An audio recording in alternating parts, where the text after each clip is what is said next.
Fuck.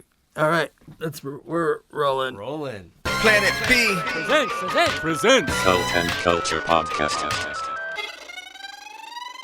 Welcome to episode 40 of the Cult and Culture Podcast. I'm Justin Pearson. And I'm Luke Hinshaw. This episode features Joe Plummer.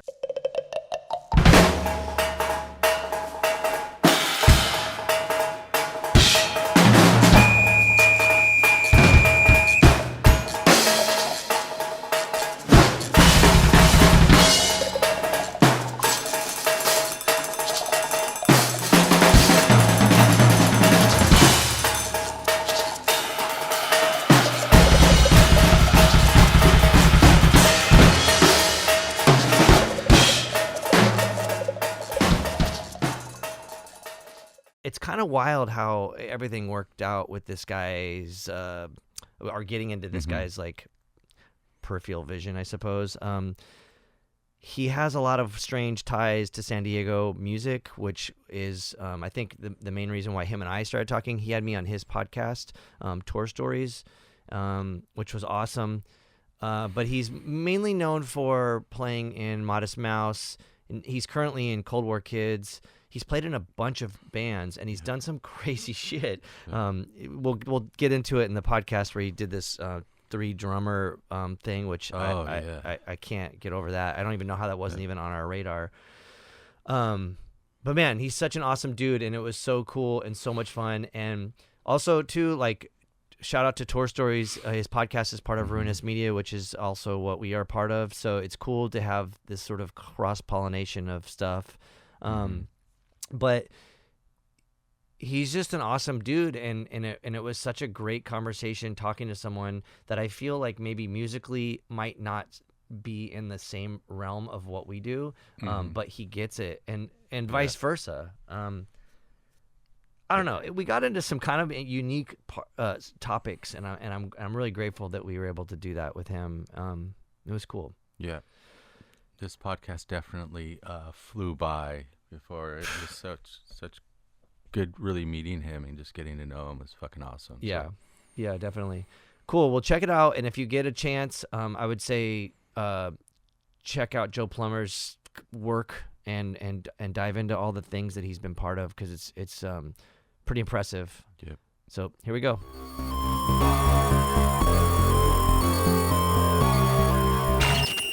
I'm Joe Plummer. I'm a drummer. I've played in lots of bands over the years, some from San Diego. Well, one, Black Heart. Yeah. I play with Cold War Kids now. I played with the Shins and Modest Mouse, both for about 8 years, I think. And I have a band called Mr. Heavenly. Play drums in all these bands.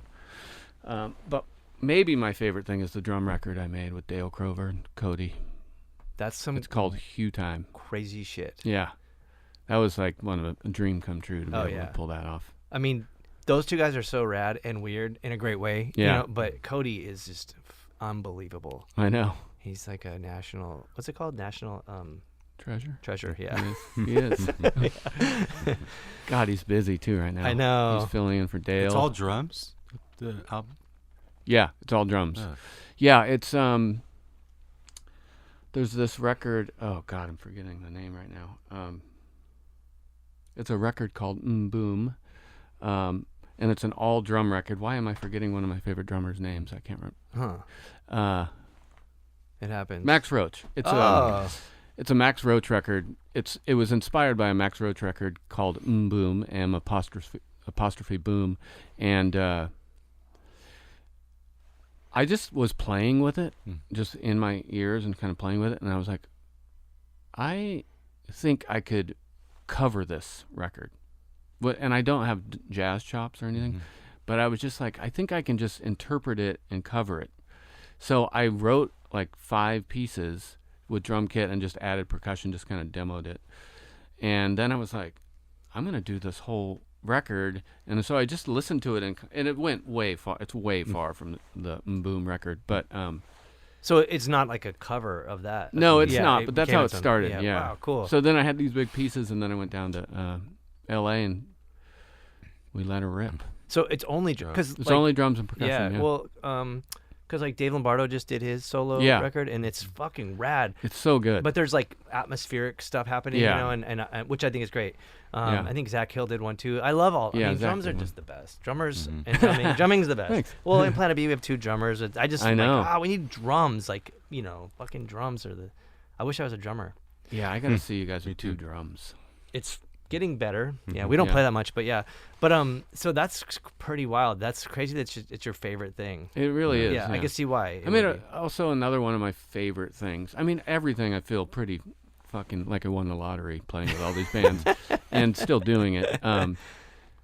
But I made this record with Justin Trosper and Brant Sandino called, it was their second record, a Replicants record. Oh. And that was like the experience of making that record and the way it ultimately sounds was another one of my favorite things. That's rad. God, I have so many questions for you on so many different levels. Well, for one, the drum record that you did with Dale and Cody, did you ever do it live?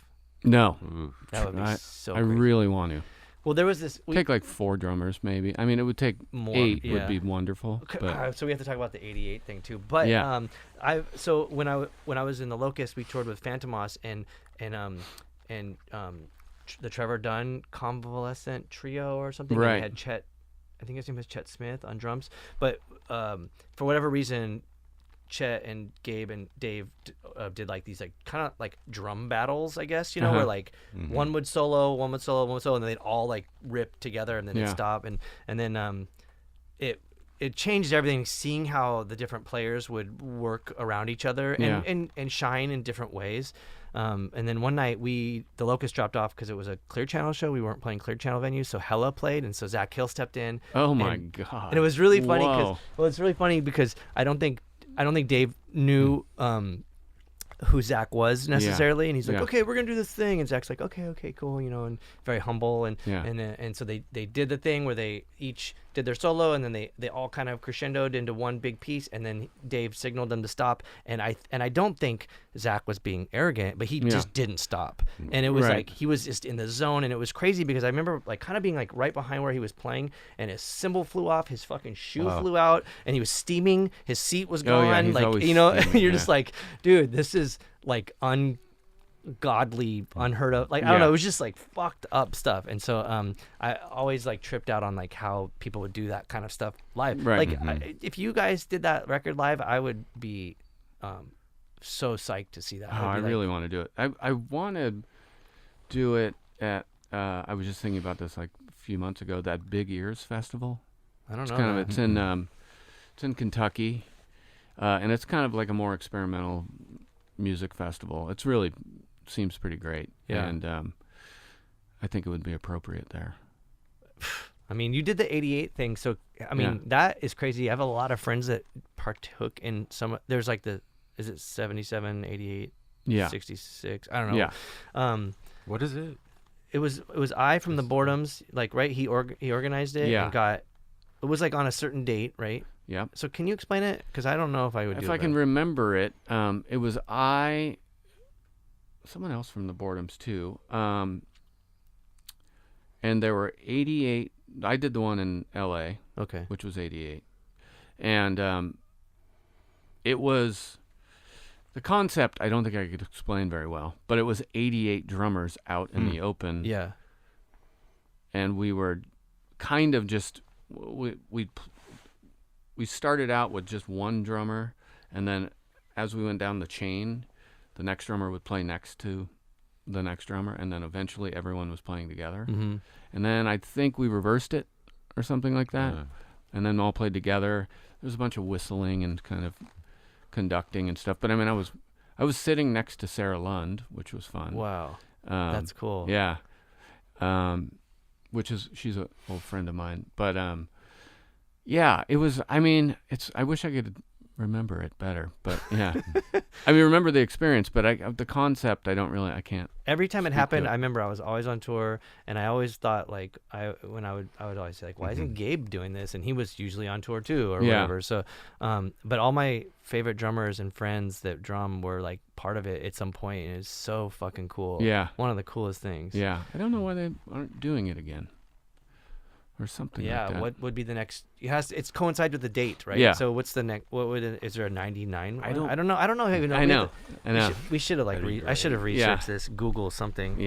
Yeah. So, I think it's pretty fascinating. All these things that you've done, and so it's really amusing to me. And I mean this in a loving way. Like you're here with Cold War Kids, and I feel like it is like from the stuff I do, it's pretty a far cry from in musical terms. Yeah. But it seems very similar. I hope this doesn't offend you, but it seems very similar to like Modest Mouse realm of music. Yeah. Yeah. And then I think about how like you did stuff with Paul Jenkins and a lot of people that I perceive as like, and I say this in a loving way, like weirdos. Like Paul's fucking weird. Yeah. But like I love him, and I'm Yeah, glad yeah. he's weird. I don't Yeah. want him to not be weird. Right. But he's weird, and his music is beautiful, and I don't know if it translates as like weird. Like you hear the things that we do, and you're like, that shit's fucking bizarre. Sure, And you yeah. just write it off as weird. Yeah. So it's So I think when we had when I was on your podcast, we had this little bit of a conversation where I was talking about like this sort of like DNA of Southern California or maybe San Diego. Yeah. And I think that Paul has it because I remember when I first met Paul, he was in 3 Mile Pilot and he was trying to organize a tour with my first band Struggle, which was like metalcore, and I was like, this sounds like a terrible idea. We should totally do this. Yeah. You know. Yeah. And so, but then it was funny because we started. Is that how you met Toby?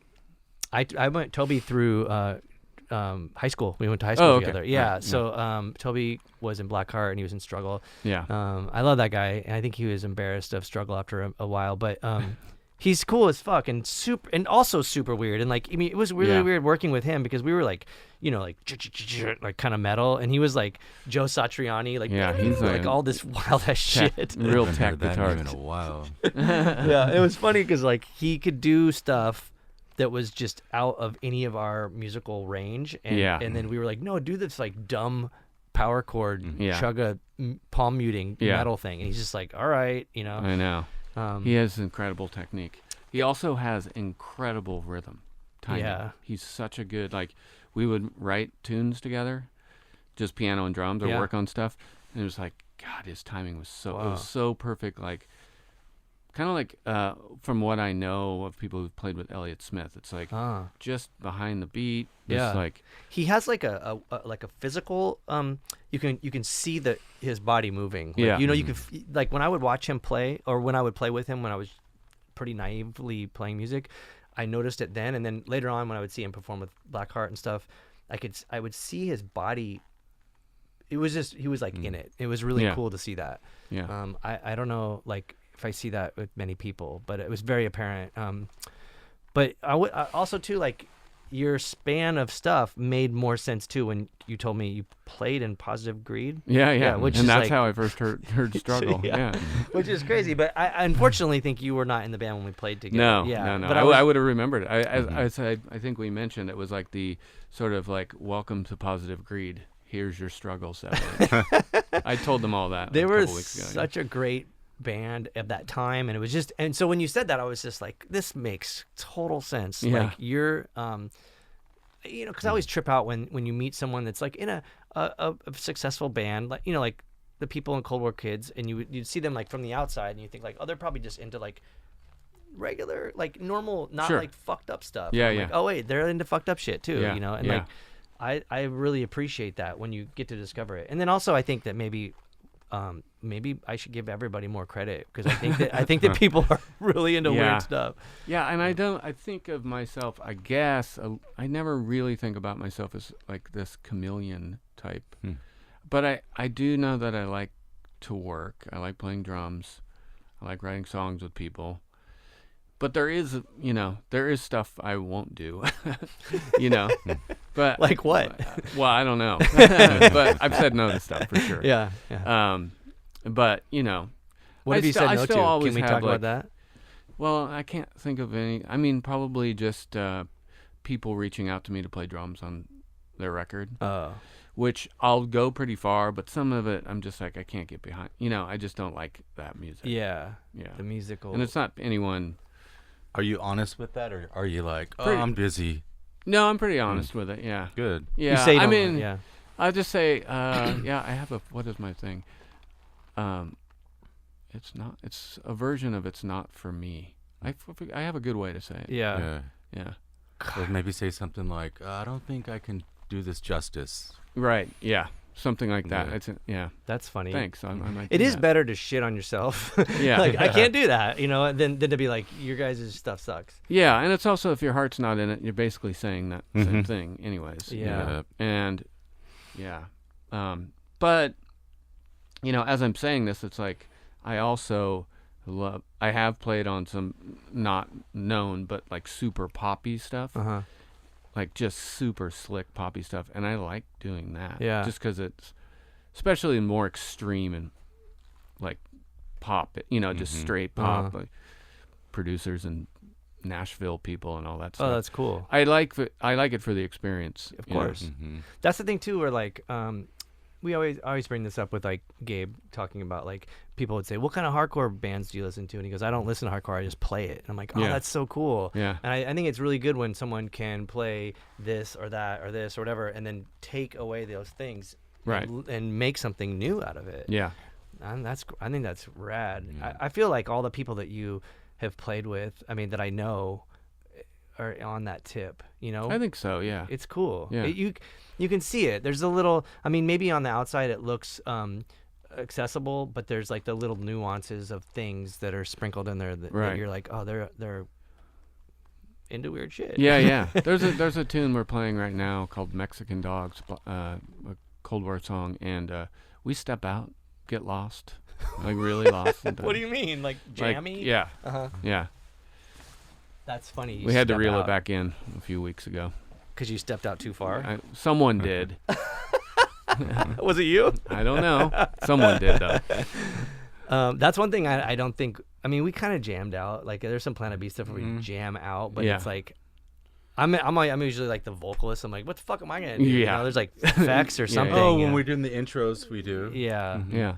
But it's to like shock and bring them in, not just like get in. Yeah. Like, there's no way to like, we're feeling this. Yeah. Yeah. It's get in the zone. I think the freak out's already present with your Oh yeah. You the know, freak out is on. it's 11, like it's for already sure. there. Yeah. It's printed on the on the record versus maybe a performance thing. Yeah. Man, so there's so many. So what? Okay, so then, but you do the podcast. What started that? 'Cause it's Well, the real funny inspiration for it is there's this. Do you remember when the Melvins made the solo records and they look like the Kiss yeah, guys? of course. Have you heard the Buzz one? Yeah. You know the song that's just a riff with Dave Grohl telling a story over it? You remember that? Yeah. It's really funny ending. Oh, I didn't know that was Dave Grohl talking. Dave though. Grohl. Okay. It starts with "So we're in Amsterdam." Yeah. What That's the him Fuck. telling a Nirvana story. Yeah. Oh wow. And I just always thought it was like really fun. It was great and really funny. And that kind of made me start thinking about, or it just kind of kept coming back in my life. And I was like, I'm on tour all the time. I've been doing this forever. There's some funny tour stories. So I just started recording my own, and then And like publishing them. no, Or I just- just was recording them and singing, and that was right about when Ruinous was starting, and we were starting to maybe music licensing and a couple other like audio services. It Ruinous. wasn't as much, it Uh-huh. wasn't as much podcasting, or the idea wasn't even there yet. And then I was like, well, I want to do this podcast, and so me and Chris and Pat were just like, let's figure out how to do a podcast. Whoa, that's crazy. And then so you're responsible for all that, essentially. kind of. We were all game. Like Yeah. we would be meeting every Tuesday at 8 p.m. and just like too much brainstorming and trying to get concrete things like the licensing done, and we had some audio work, and then it's like, well, we need other things to do. So Yeah. Pat kind of digs in and is like, how do you make a podcast? Yeah, and then yeah. me and Chris started recording them. That's really crazy. Around what year was this? I think it was 7 years. It was pre-pandemic. So The pandemic it was probably makes everything 17. seem so weird. I know. I know. It's like, what? It's 8 It's like this years? stop in time. Yeah. It's like Yeah. BC, AD. I feel like it might have been 2017. Okay. I think. Which is That doesn't seem Or that long 18. ago, but it Yeah. really is. Yeah. Yeah, and then we actually were, kind of all hands on deck making our podcast and figuring out how to publish it and all that stuff. And then an opportunity came from a corporation, and and Pat worked at he worked at like a video agency, and they worked with this corporation, and they just hit up his agency and were like, "Do you guys know what a podcast is? We want to make one." And Pat just overheard it, and he just was like, "We can make one." So we just started making corporate podcasts. Which is what? Microsoft, like research podcasts. Wow. That's what we do still, actually, a little bit. Oh. Wait a minute. So like And we can't, our face isn't on it, or, yeah. So, obviously. but what do you do? Like, you guys talk about the thing, the Microsoft. Yeah, well, we don't produce it. We just edit. We just service it. Oh. So we get the audio. We usually are in charge of the music. Oh, and cool. then we put it together Oh. and keeps the lights on. That's And it's kind of fun sometimes because it's just, like when we're working on everyone's podcast a little bit or a lot, and everything has one foot in music. And sometimes it's like, it's a little messier than a corporate podcast. So every once in a while it's like refreshing just to be like, person concisely speaking to another person. Oh, yeah. And then we cut it and it's done, But that also might be like, good for the okay, so chops, though. Ruinous might also be like, sort of like your musical resume, I guess. Like there's Sure. the Positive Greed, and then there's the Cold War Kids, Yeah, and yeah. you got not that the Cold War Kids, because that would make you guys like the the corporation, but you know what I'm saying, like the Yeah, whole yeah. spectrum of Yeah, I know what you mean. stuff. Yeah, so I mean that's we do that, and so that's where it started. And then I forget, we had another kind of touring podcast early on, and we were cutting that, and they kind of fell off. Bass player Mudhoney approached us about a podcast because he's a nurse. Whoa. He still is. He moved back to Australia, but have you ever heard that? I think it's called COVID. It's called COVID Diaries. Oh. And he was put in charge of. He's an ER nurse. Yeah. At like the, what is it? I think it's Trauma One. It's Yeah. like the city hospital. Yeah. It's where the gnarliest hospital in Seattle. And as soon as it started, and it's great podcast. But he tells it from the beginning, like no one knew what it was, obviously. Yeah. And then all of us, very quickly, he was in charge of it, and Whoa. he wrote a diary on it. Wait, so I've heard of that, but I did not know he was in Mudhoney, which is bass player also Mudhoney. He's weird. been an ER nurse for like 25 years. Wow. Yeah. So that was like the second one, and then, Which probably was. There's a lot of elements why it would be very successful. Yeah, Why it would especially be timing, interesting. yeah. I mean, COVID, but then like, he's also got the music element, Yeah. which is Yeah. helpful. Yeah. Wow. But so like we are pretty lucky because we can travel around and meet people, and then that's good for guests on podcasts. Yeah. But you do like this check-in thing. Can you explain the two different kinds? Yeah. Tour Stories started out, and I probably should have just changed it, but again, the pandemic, I just kind of freaked out, and I was like, well, I mean, I can get Tour Stories, but I kind of want to know what people are doing. Yeah. It seems okay, more the interesting. check-in, yeah. So I just didn't split the two. Yeah.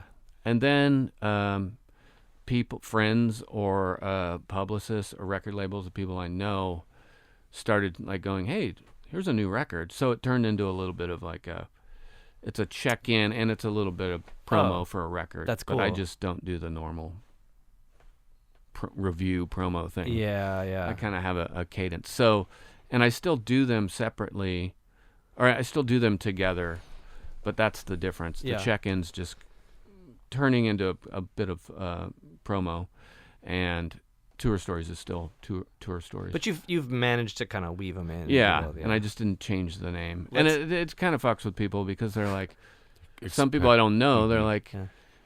I don't have a fucking tour story. My publicist wants me to be on your show. And I'm like, don't worry about it. But sometimes they do. I mean, when I was on your show, it was great because we covered an awesome tour stories, Yeah. and then we talked about Planet B, and it was Yeah. great. It seemed normal Yeah. and rad. But let's bite on your own thing. But like, what would be? Can you give us a tour story? I mean, maybe a recent one that might be like jarring, or is everything pretty mundane at this juncture? Let's see. That's a good point. Everything's a little bit mundane, but I think that the older we get, at least for me, I'm like, let's just make it mundane. Like, I Yeah. don't want to fucking do the thing. trying to think of one I haven't told before.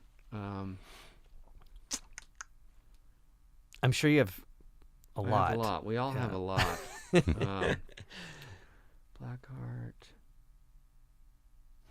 Oh, I can tell this. I was talking about this yesterday. I wish my tour manager Gabe Kerbrat was here because he was telling Gabe, was he the tour manager of like Murder City City Devils? Yeah, of course. Yeah. He's Legendary. our tour manager. Oh, yeah. yeah, like the legendary Yeah. Gabe tour manager. Okay. Actually today he's like, so you're gonna talk to JP? Yeah. And I was like, yeah. Yeah. So anyways, we were at dinner last night. I wish Gabe was here. He has a really good tour story. And our Patty, our guitar tech, told a better one on the back of Gabe's, but they were together with this other band.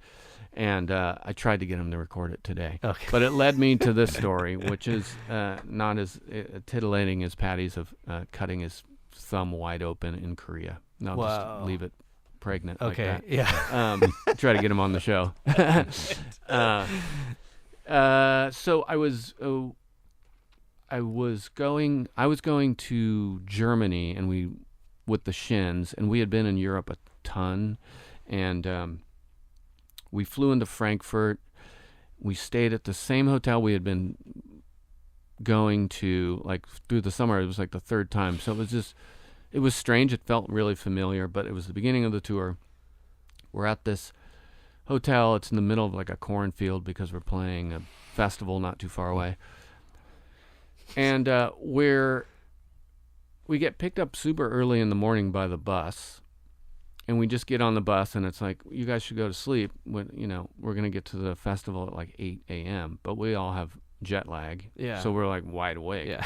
So we're like the first people on this pretty big festival grounds. Uh-huh. So we're just like fucking around and trying to figure out things to do and how to calibrate ourselves with food and sleep for the first show. And we start playing frisbee. Someone gives us a frisbee. And me and Yuki are just throwing it back and forth. And again, it's so early, we never get like breakfast at a festival, but it's usually for people that are working and crew people that are there early. And this guy goes, hey, I got something for you guys to do. You can eat breakfast. Yeah. Right? And we're like, that sounds fun. Yeah. So Yuki, he walks up to me, says that. Yuki tosses me the frisbee. I miss it. And I just walk over and I'm like, let's go to catering. And I pick it up and I just did something to my back and I couldn't stand up. I was bent over. Whoa. And it was fucking painful. Like I was like, oh, I can't move. Like I can't straighten. It was too painful. Yeah. So I walked fully bent over into catering, and I was like kind of sweating it, like stressing, like this can't really be this. But you have severe. like probably 10 hours, right, until you have to play? Yeah. Okay. Yeah. So I go and sit in catering, and I like drink coffee and just like collect myself. I'm able to like sit, like, I'm like kind of stressing, and then I go to stand up, and it's worse. Like I felt like something broke or something. Yeah. And so 10 hours of stress and trying to just like, what the fuck am I gonna do? And I couldn't straighten out. Finally, I had Yuki and James bend me, just like through the pain, and I just laid on the floor in the middle of the bus. Yeah. And I had a couple hours of that. I kind of passed out from the pain and probably exhaustion. Yeah. And then finally, our tour manager's like, dude, we got to go to the ER. And so we go to the ER, and on the way there, we're just kind of like, it's probably, this is socialized medicine. This is probably going to be fine. It won't be a hassle. We get there, and it's just like an American TV show ER. It's fucking chaos. And they're all like, we need your insurance. And it's like, what for? Yeah, like, yeah. and they won't let us in without proof of insurance, and they tassel us, and Wow. we leave without any pain relief. And I'm just like, I don't know what the fuck I'm gonna do. Yeah. So I popped some ibuprofen or whatever I had, and then finally the medic tent sets up for the festival, and there happens to be a doctor there, kind of overseeing it, and me and the tour manager explained it to him. He's like, I got the stuff, and we were just like, is it what? It's like, great. It's like, but I gotta play. Like, it can't be any like heavy dopey stuff. Yeah. And he gave me this thing, and it was ibuprofen. It was a shot of this purple stuff, and he's like, they don't have this in the States, but he kept reassuring me, like, it's safe. And it had the word Ibu. He kept saying Ibu, but it was some miraculous drug, and I mean, it didn't make the pain go away, but I was able to play the show. Yeah. And then we have 4 more shows in Germany, and I would get to the festival and go to the tent, and he wrote, and he had a little note for me. Oh yeah. To pronounce it and show people. Whoa. And I remember at the third festival, the guy was like, "How do you know about this?" And he's like, "Back here, like." Whoa. It's like a secret. But again, it wasn't like but it worked. That's. Do you know what it was? You acted like you knew what it was. I've heard of it before. Yeah. And I brought one. Most of the time, it was liquid. Mm-hmm. But I did bring. This was years ago, so I don't have it. But I had like 2 tablets left over. Souvenirs. Yeah. Really. Do you do anything? I mean, because obviously, like, my mom always says shit like, "What are you doing? You're not a spring chicken," And I'm like, "Yeah, fucking like you'll like I'll do dumbass shit, but then I'll go to pick up a fucking frisbee and then I'm screwed." Too. You're like, "Oh, that's dumb." I mean, what do you do do you do anything to stay in shape? I guess. I do. Yeah. I mean, this is going to sound crazy, but I play pickleball like crazy. In fact, I have tennis elbow. Oh yeah. I played a lot yesterday. We had a day off. That's interesting. So That is, yeah. And I run and stuff. Yeah. I had tennis elbow and golfer's elbow at the same time because I worked at a bar and I had to like wash dishes. Yeah. And so it was like the inner and the outer, and I had to record, and I remember it was just like so excruciating. How'd you fix it? Acupuncture and a lot of yoga. So mainly acupuncture though was the thing. It was. Yeah. They were triggering like the points that go to the thing or whatever it is. Yeah. It's not fun. Yeah, I've done it with my upper back. I did some acupuncture and it really worked.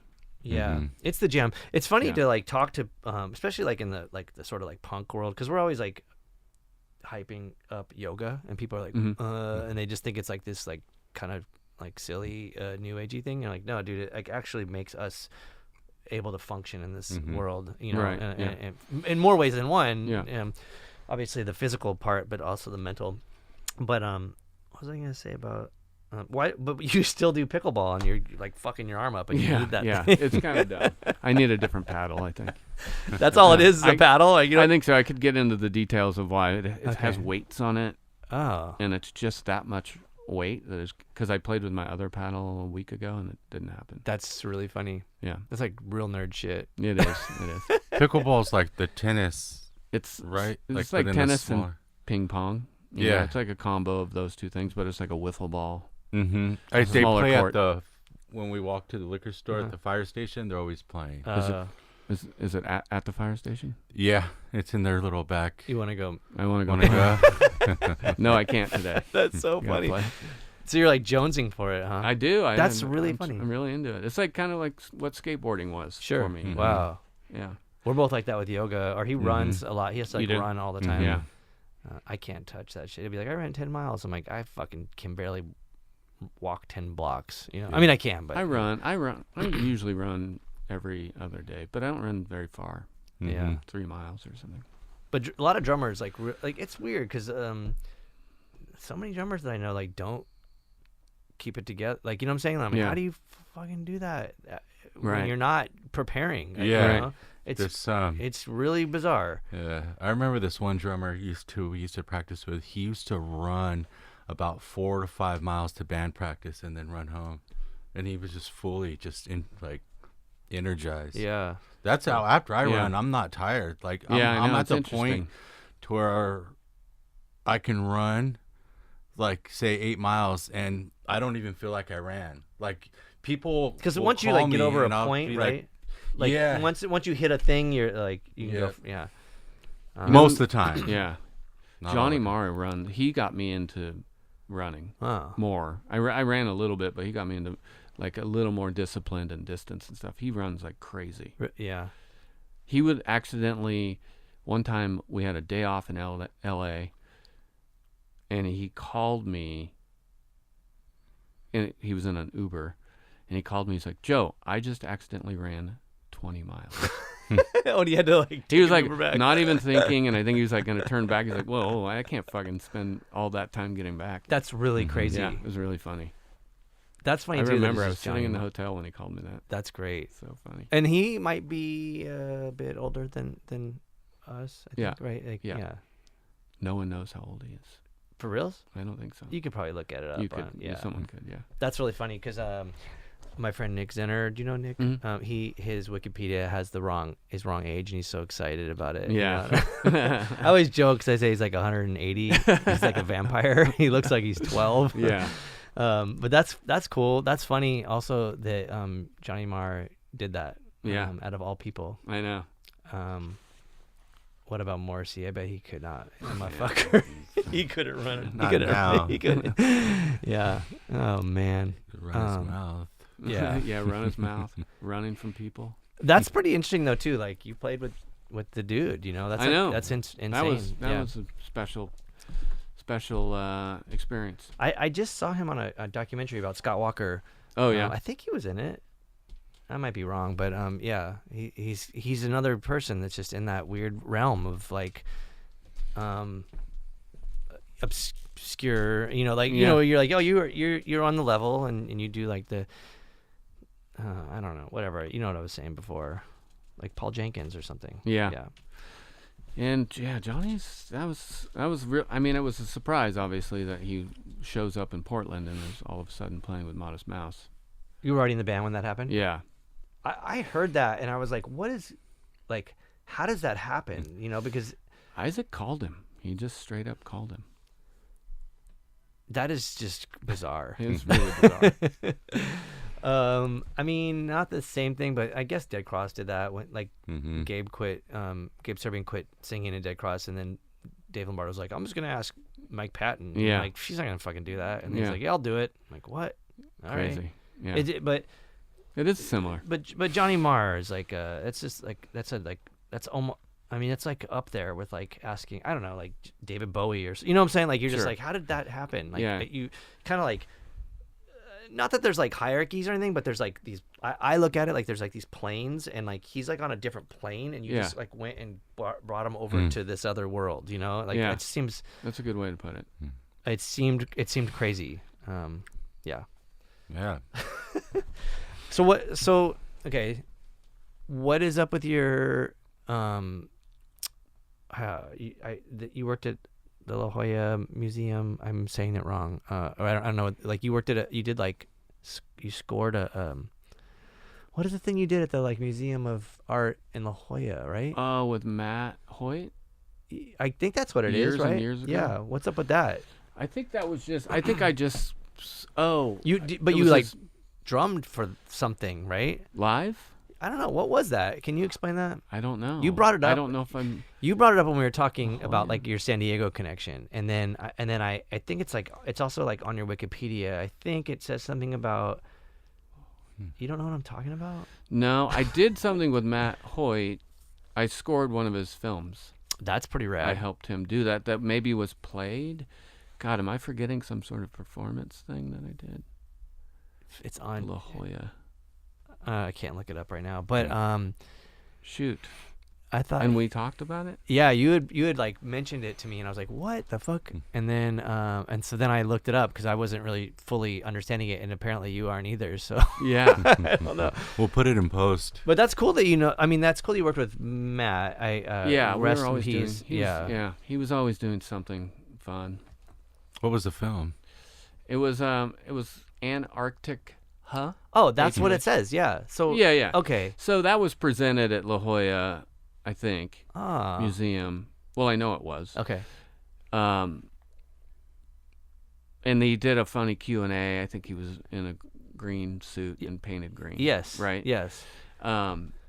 Yeah, and so that was most of my music, or actually his music and my music together. How'd that come together? How do you know him?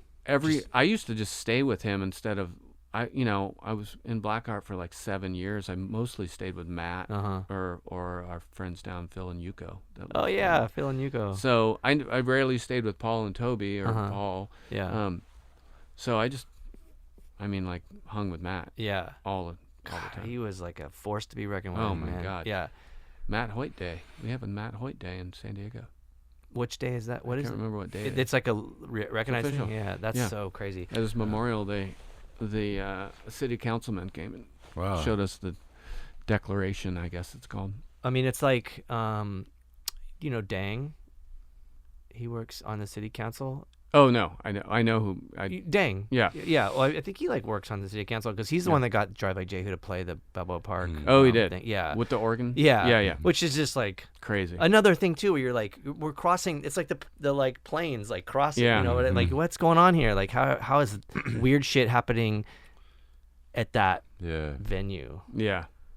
Yeah, and then there's like Casbah Day and stuff, which should exist, but it's like also just like how the fuck does this work in a this is a conservative city, sure, military-ish, whatever. Yeah. Right. Ish. Racist-ish. Yeah. But I was thinking about this earlier today actually when I was like wondering about I was like, damn, you've been on tour forever since we spoke last, and then I was thinking about the parallels between San Diego and San Diego, or Seattle and San Diego, and how there are a lot of similarities, I think, in art, specifically music wise, because both cities have birthed some pretty unique things. Sure. Over time, obviously I think Seattle might have a bit more attention because of like grunge or whatever, but even like that film It's Gonna Blow, I don't know if you've ever seen that. A filmmaker in San Diego, Bill Perrine, he made this documentary that was kind of I would not want to make a documentary because I think he was trying to approach it like San Diego was looked at as the next Seattle, and it kind of honed in on like the John Reese, Rock from the Crypt, Drive Like Jehu stuff.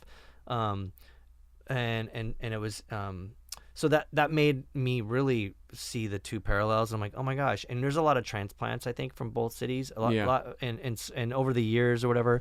So it just kind of made a lot of sense, seeing the two cities, or acknowledging the two cities in that way. We used to look to San Diego. I mean, always. I was in a band called Bare Minimum for a long time. Yeah. And both Mark and Brian were like Reese guitar who wasn't freaks. Well, who isn't? He's like the best guitar player on the planet. And then also we would look to Heroin, and then Second Story Window. We were always down with, and we played with them. We toured with either VSS or we toured with VSS a lot. Yeah. Or I'm forgetting the band before VSS. Angel Hair. Yeah. And we did a split. With Angel Hair. Yeah.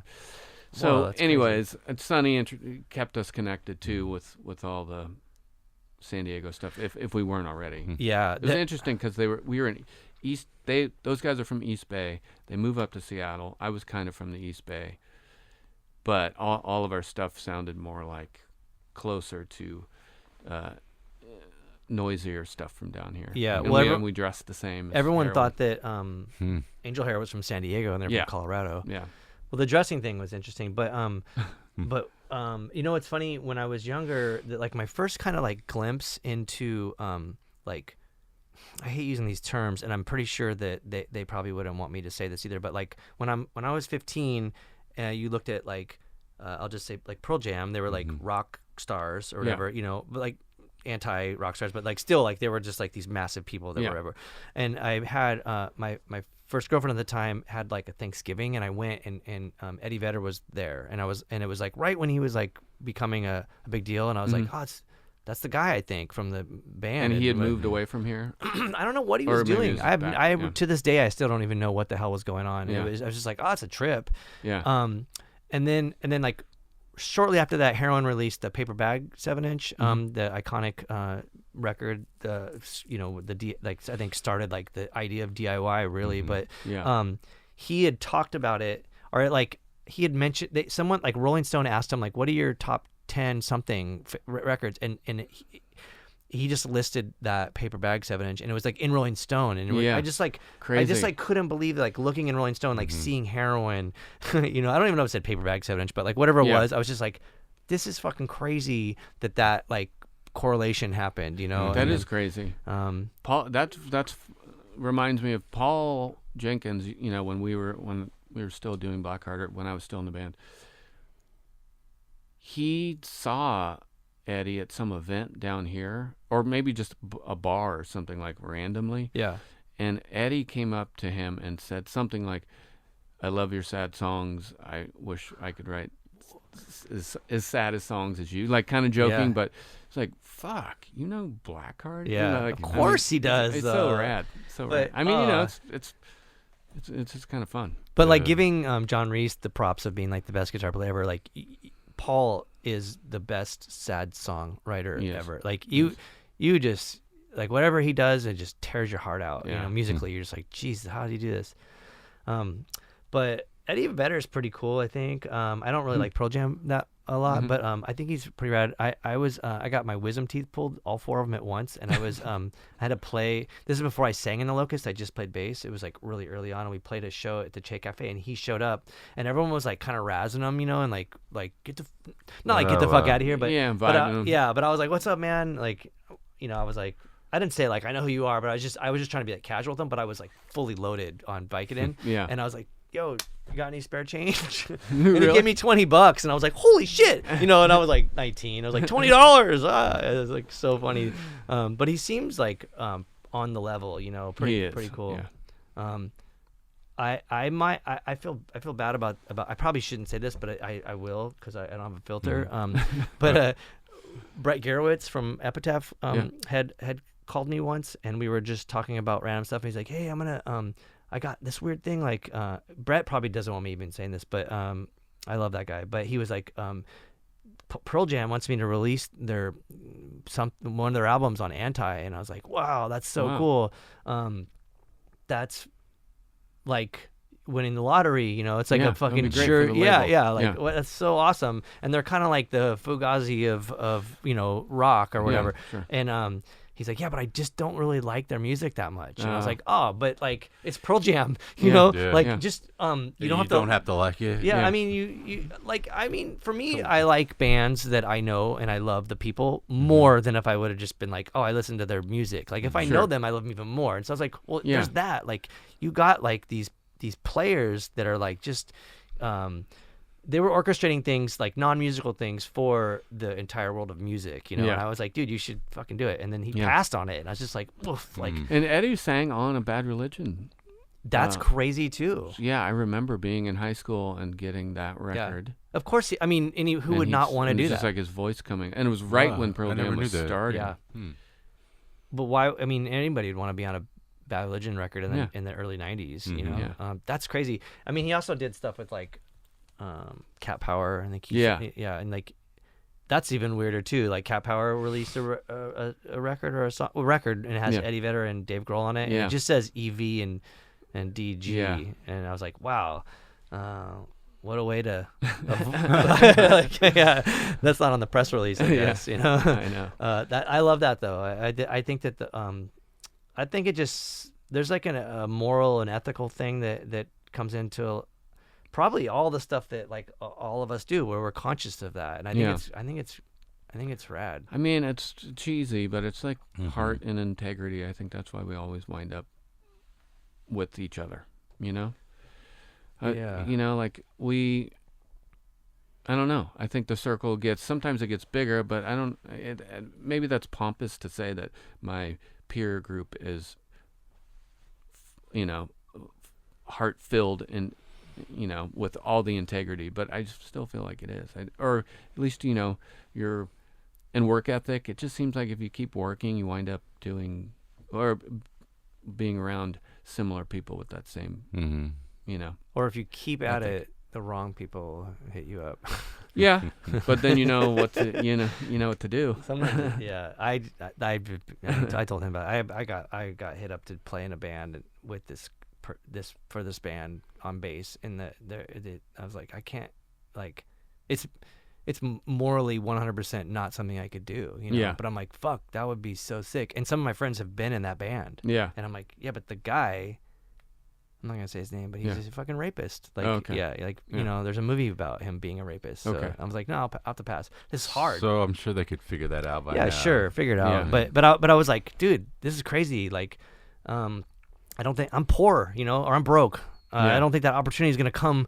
They're like, and I felt weird. Also, like, I was thinking about how you said you would like tell people like really why you couldn't do it, and I had to have this conversation not with that person, but with their like producer, and I was like, trying to be like, no, I'm just not available, or like, do I just say, and I just said it. I was like, yeah, this is exactly why I can't do this. Yeah. And I was gonna and I said I was just gonna be like, I'm not available, but fuck it. Like, Yeah. I don't know. I think people should be held accountable for stuff. I agree. So yeah, the realm of who we get to work with is always pretty rad, and not to bring up the grunge stuff, but like Eddie Vedder's fucking rad, man. He's such a cool dude. I mean, I can't stand his band, yeah. but him as a lyricist and a performer and stuff, I think he's spot on. And he's obviously, you could see the nuggets of weird. You're like, oh, I get it. He likes heroin. Like he likes, he was like listening to heroin. Yeah. Yeah. It's weird how that works. I don't know. So what's next for you then? Four more shows with these guys, and I am starting just at the very beginning of trying to finish this. Trying to start another drum record. I'm trying to So the one that you talked about, another like one, a second one with other drummers, are the same. Yeah, I don't know yet. I mean, I don't know. I go back and forth with like, maybe it's just a bunch of drummers, or maybe it's always going to be me and Cody and Dale for a few time, or what. I don't know. I'd like the idea. I don't not want to play with them. That's the rub, because I kind of just want to do it with them again. Yeah. Mm-hmm. But I like the idea of me and two other drummers. Branching Always. out, Do yeah. it. I mean, if I had some more frequency or cadence with it, I might do that. I'm so anyway, excited. So that's that, and then more Ruinous stuff. Yeah. And Who released your drum record? Joyful Noise. Oh, cool. Yeah, good label. That's so rad. I have to look into that, man. I'll send you one when I get home. I would absolutely love that. It's cool. I'm proud of it. I would. There's a little 7-inch package too. I think I still have those. Okay. So, who would the drummers be if you were? I mean, no, we're not dissing Cody and Dale, but who's on your list? Let's put it out in the universe. I want to do it with Glenn Kochi from Wilco. Whoa. Okay. But he might be out of my league. He's a friend of mine, but he's like a super drummer, super drum percussive composer, crazy. Have you seen his stuff ever? Yeah. But why would that's so weird? I feel like I feel like a drummer that's like that would be like, oh yeah, I want to do that. Yeah, I think he would do it. I mean, he's already kind of done largely percussive records, but Glenn would be someone I would want to do it with. Who else? I mean, I kind of want to do it with Kyle Crane actually played a little bit on the last one, but I would like to get him more on Who's this that? one. He's just he plays with like all kinds of people. He's just like a super drummer. Yeah.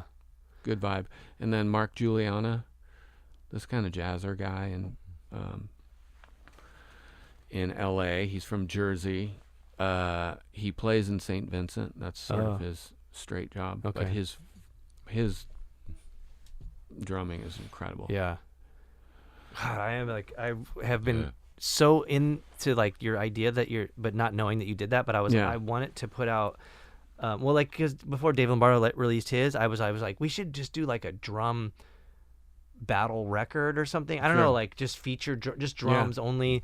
And then Dave did it, and I was like, oh my gosh. And then we had this idea of trying to like get Dave to like pick drummers and like produce their solo record or whatever, because I don't think anyone, like most, I was talking to Scott from Def Club basically about Planet B, but like he was like, oh, I wouldn't even know how to approach it, I think now it's in his brain, and he like is trying to write other instruments and stuff, but I think he was like, how do you add to the beats? And when you listen to Dave's record, I think initially when you're like, oh, a solo record, it's just like him doing the Slayer beat or whatever, and you're like, you hear it and you're like, this sounds like a film score or something. It sounds does. so That's wild. Yeah, very much so. Yeah. So I was like approaching it in like a really creative way, and so I hope you do it in whatever capacity you do, because those are the best. I'll do it.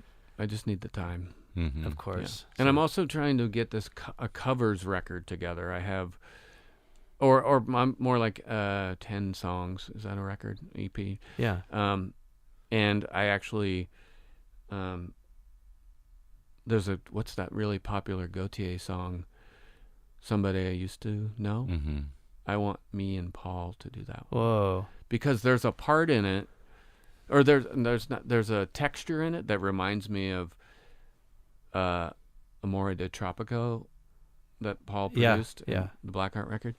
And every time I hear it, I'm like, that reminds me of the era of Black Heart. And then I can see him singing it, and it's sad, and it's so that's he's on the list. He said he would do it. First he said no, but then I think he said yes. So the covers record would be you. It's featuring whoever you want. Yeah, just playing drums. I've done a Fix song. Cool. Which one? One Thing Leads to Another. Oh yeah, great song. We did Tell All the Women, Grinder Man song. Oh, great. We're not a singer yet. Me and Dan Gallucci recorded that one. Whoa. And a Lou Reed song, and we're waiting for Malcolmus to fucking do his part. Whoa. Which I think will be perfect. Yeah. I mean, it makes sense. And then we got some other ones. That's great. Yeah. And you just pick whoever you want. That's so. Well, I try. It's like pulling teeth, though. I mean, it's like. But I'm just gonna try to. Well, I don't need to talk about it. I'm gonna. It's gonna be. Everything's gonna be evenly. I'm paying for everything, and then everything. Profit will be evenly. Unless someone does singing and guitaring, and then they get 2. Oh, sure, sure. One. Whatever. Yeah. Whatever anyone agrees to. That's cool. I really am a fan of that kind of stuff, like taking music and making it your own, covers. Yeah. Like I put out a few tribute records on 31G, and it's always like bizarre when you're like, what the fuck? These people are covering this thing. Like Bastard Noise doing a Queen cover does not make sense. Right. But, but that's the most extreme probably. But that's on the Queen cover record. Yeah. Which is called Dynamite with a Laser Beam. Am I on that record? Is there a Black Heart song? No. I wish. It's so familiar to me. I wish that Black Heart. I mean, I think I talked to Paul at some point. Yeah, we did a birthday party tribute, and then recently a Cramps one. But I mean, I was always like, I always wanted to do stuff. And Paul's interesting because Black Heart and 3 Mile Pilot were, I think, on Gravity Records. Yeah. I'm like, it's like not the Smiths, Next Jump Up or whatever, other parallel thing. Yeah, and I was like, man, this is crazy. Anything Paul does, that doors or that invite is always there for him. That guy is a fucking incredible person. Fun. I would like to maybe ask, who did you replace in Black Heart, and then who replaced you? Let's see. I mean, it was Mario that I replaced, but I think Jason Crane maybe was sitting in a little bit. Yeah. I remember going over to Paul's house when they were rehearsing, and Jason was playing drums. They just changed the setup a little bit. Mm-hmm. But yeah, ultimately it was replacing Mario, and Paul just called me. I think what happened, the first show I played with them was in Portland, and I'd never rehearsed with them. And I drove from Seattle to Portland, and they were driving up, and we just played at Reed College. Wow. I just I mean, you listened knew to it the yeah, whole way yeah, down. Yeah. And it was stressful, of Yeah. course. So that's how it started. Yeah.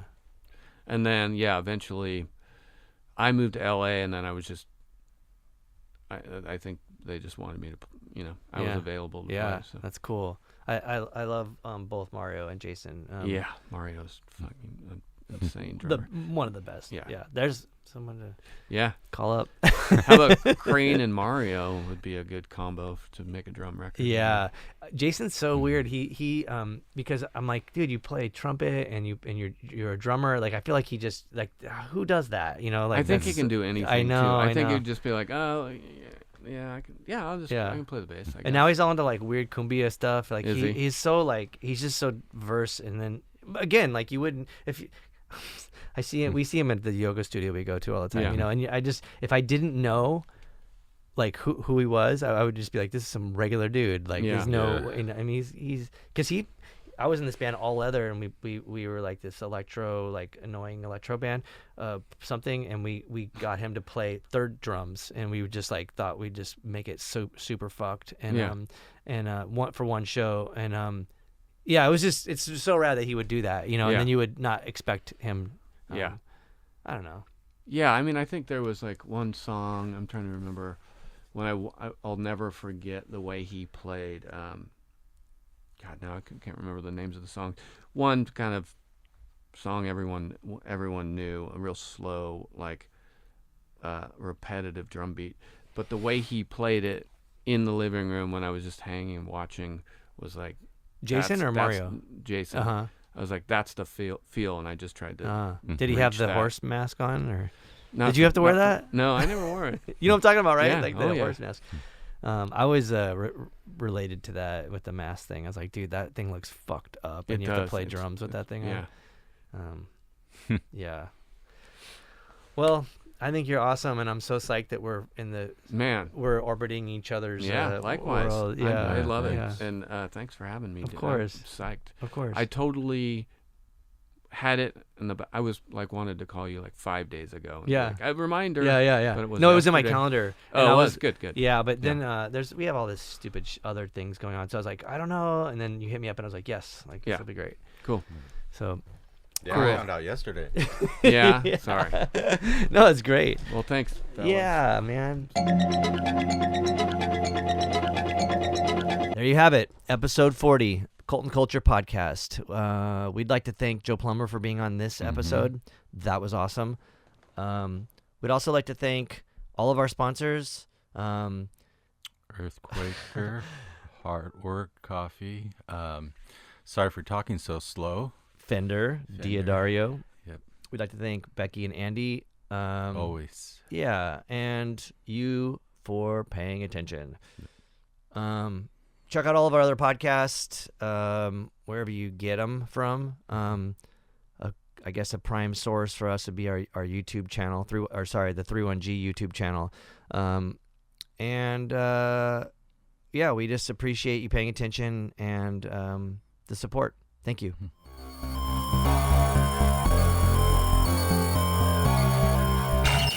Cult and Culture is a Ruinous Media podcast, proudly sponsored by Earthquaker Devices, Heartwork Coffee, Fender, and Diodario. Planet B.